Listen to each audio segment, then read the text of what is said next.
At the end of the 1980s, Ian Bishop was a midfielder who played for City. He actually had two spells at City.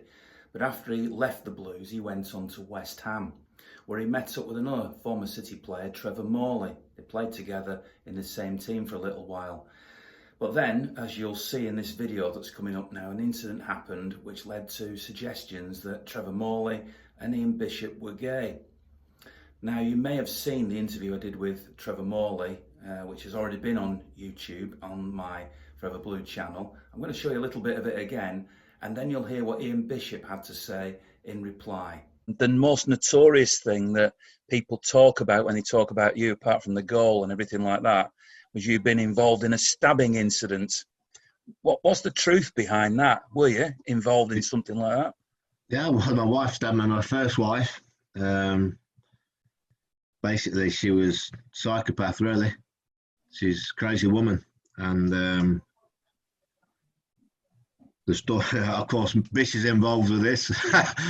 Me and Bish Doesn't surprise me. Got into a bit of trouble. I won't tell the exact story, but anyway, ends up that I had a fight with her. Not a fight, but she started attacking me, and I used to keep a knife in my drawer at the side of my bed. And she threw the drawer, she threw this cabinet at me, and the knife fell out, and then she go to stab me. And it's not easy to stop someone stabbing you, funny enough, because I actually stopped the first couple. One, it went in my arm, the first one, and then it went through into my side. And I mean, I'd been drinking. The funny thing, it didn't hurt, but the blood started spraying out, and I thought maybe I'm going to die here. And I ran to my neighbour. It was like 2:30 in the morning, just outside London. He was from Croatia, a great guy, and he was laughing because I just had my shorts on. He went, "Trevor, what's up?" I went, "I've been stabbed," and the blood was coming out. And then I collapsed. I didn't remember anything else. So yeah, it's a true story. I lost 4.5 pints of blood, very close to dying.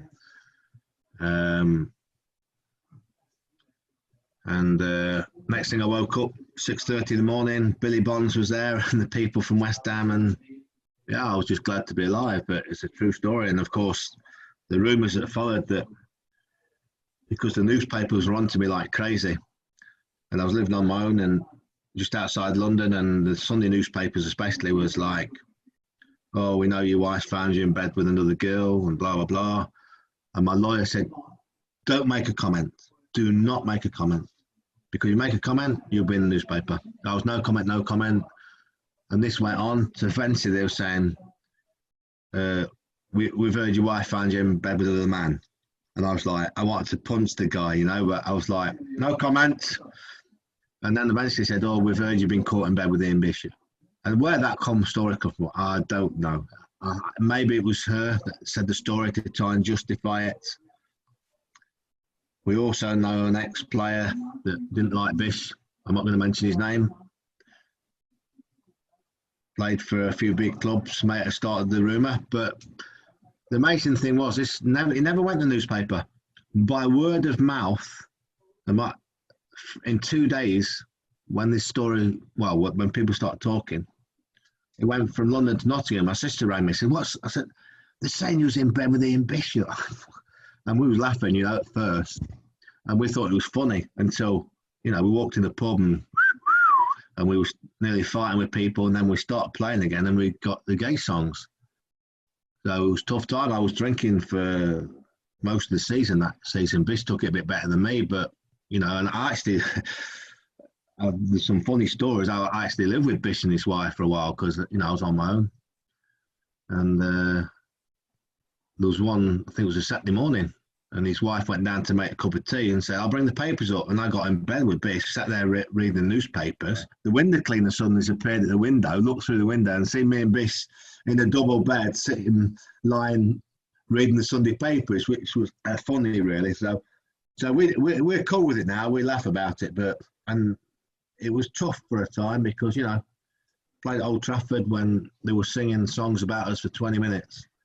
And yeah, and Bish actually dropped his shorts to the Stretford end, which I said to Bish, that wasn't your best move. He showed his arse to the Stretford end. Now that wasn't a good move, but So we're best mates. We're still best mates, and of course, we was at Man City together. And for my deal, I mean, okay, I was a bit older, but to get rid of Bish, he was a fantastic player. He was really upset and annoyed about the rumours, more so because of the song that they sang. I mean, I don't know what words I'm allowed to use on this, mate, but the song went, "Who's up Morley's arse?" Ian Bishop is. And he said, I was really upset with that, the fact that it wasn't "Who's up Bishop's arse." Trevor Morley said, "Why have I got to be the taker?" So, you know, that was his opening words, mate. And then he said, "Look, hang fire till the end of the show and you'll find out whether we were gay or not." So he's doing it like a TV show where a soap opera where they'll give you a little teaser at the front, but you'll have to watch every episode and find out the answer. Well, you know, mate, it was utterly ridiculous, cheesy. You know, we're good friends. I can't even see where it's come from. I really don't. Looking back, the effect that it had on him and his family and me and my family, it should never have happened. You know, you deal with it as best you can, and I dealt with it with laughter and comedy. And I must admit, some nights it wasn't laughter and comedy. Some nights when you're out having a beer, it could have got nasty. But you know, I think it hit him hard because I think it affected his career a little bit. You know, whereas I went blowing kisses to the thugs who were shouting at me, cheesy. It was, you know, I took it as, if they're trying to put me off my game, whatever way, they know I can hurt them. So in a way, it was a compliment. It was a backhanded compliment to me. So I just can't believe that people actually thought like that, and thought that like the homophobia side of it was something that they could get at you with. Just the ignorance of people was what I couldn't understand. And you look, I mean, it's probably had an adverse effect on players today who maybe are gay, but are so fearful of opening up and coming out and saying it for the abuse that they might take. You know, I mean, and I can imagine it won't just be with fans. It may be with footballers as well. I mean, I don't want to go back and throw names out there, but I was abused by players also, cheesy. Players on the pitch, little snidey comments and stuff, you know. Two very prominent players, in fact. You know, I won't go that far, but one of them ended up managing Man City. So it's just one of them things. And you know, something like that happens. The next thing I want to do, I want to side you down around the knees or the thighs. You know, I'm going to come for you and let you know. You can say what you want. I'll show you who I am. And the majority of times, mate, I did it with me football anyway. I'd like to think. I taught them lessons, you know, out on the field with my game, and you know, it was surprising that it was coming from the mouth of players who obviously knew me or knew of me through other people, and knew how much bullshit it was, to be honest with you, mate. You know. I know you're a joker, and I know that you can take this sort of thing on the chin, but actually, the story that you've just told me there is an interesting one in the times that we live in. Because obviously it is a very serious matter. And as you've already pointed out, footballers need to be able to be what they are. And fans need to be what they are. So you're making a very serious point here, really, aren't you? I am, mate. Well, it was. And I know we're talking what year was in 1991? And it lasted all the way through the 90s. And, you know, people, even now, we're still talking about it, cheesy, you know. So I think we're still talking about it because of the way everything's changed and society's changed. It should be okay now for people to open up. You know, you're still going to get the old school. You can't clear everybody's mind and have a complete washout and say, this is how you should think now. You're still going to get, and it's not their fault. You know, the people from back in the day, it's difficult to change people's outlook and the way they are, but just don't say nothing. You know, it doesn't matter what you feel. Everybody's allowed to feel what they feel. You know, you don't necessarily have to express it all the time, unless people want you to, unless people are asking you. But people tend to be full of their own self-importance and say, this is how I feel, I'm going to say it. There's no need if nobody's asked you, is there? You know, it's the social media aspect of things now. Everybody's got an opinion. Everybody's got a view. Everybody's got a YouTube channel. Everybody wants to be famous. And it works for some people. You know, they have become famous because of it. But I don't want to hear it. It's like sometimes on Twitter, you know, you have your Twitter account for your opinion. I don't go on there to have a conversation with someone or a discussion or a dispute. I say, this is my opinion. Somebody will come back and say, why do you think that? Or well, don't you think this? Well, I haven't followed you and asked you about your opinion. You know, I'm just putting it out there. And you sort of get caught up with a responsibility to answer people. I like interacting with people, but only about the right things. You know what I mean? I don't want to have an argument on there. I straight away, mate, if I get a Man United fan coming on my Twitter site, block. Because I know what they're there for. You know what I mean? And I must have about 150 people blocked. And that's it. It's probably not a lot in the scheme of things, but I don't think there's one that isn't a Man United fan. Because that's all they come on with. Oh, Trevor Morley. And I'm thinking, are you still stuck in a time warp? You know what I mean? You're still accusing me when the amount of stuff that's been out there. I was annoyed with one of the newspapers recently, mate, because I did a podcast or with somebody, and I answered some of them questions. Next thing you know, there's headlines in one of the newspapers, and I never gave that interview. And then now that they've took it, they can put their own. It wasn't a bad one. Don't get me wrong. It wasn't accusing me of anything. I mean, it did come out and make me look a little bit like, oh, I didn't play for England because of the gay rumours. That's not what I said. I'm saying the question was, did it affect your chances?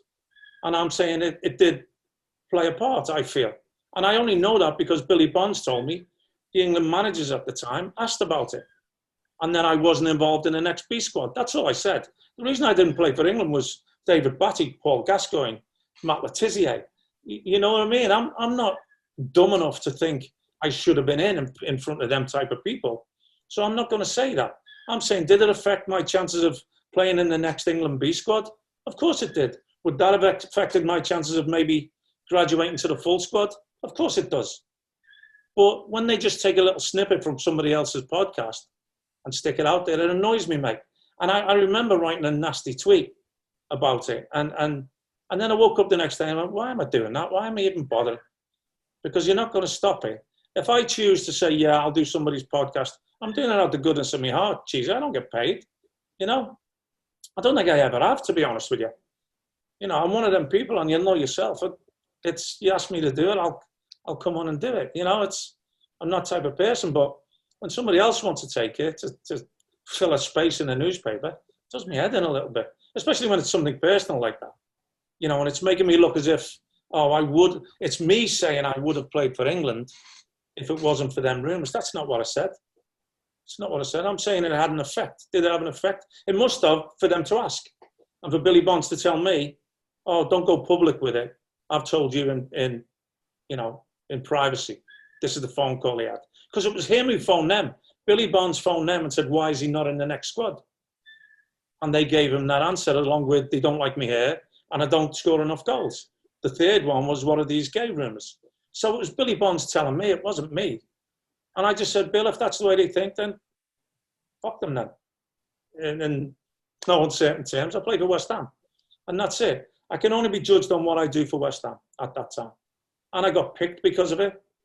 And then, you know, I didn't get picked for various reasons. Me hair, really? Is that why you don't play for England?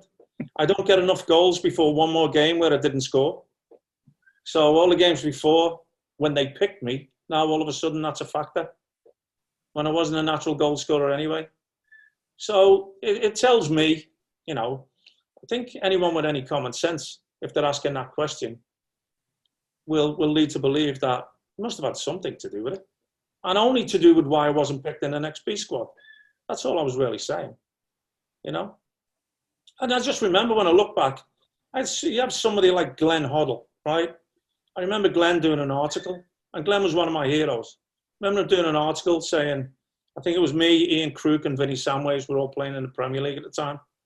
And I think he come out and said something like, England players should go on a 5-mile run before a game, because then they may slow down and pass the ball around.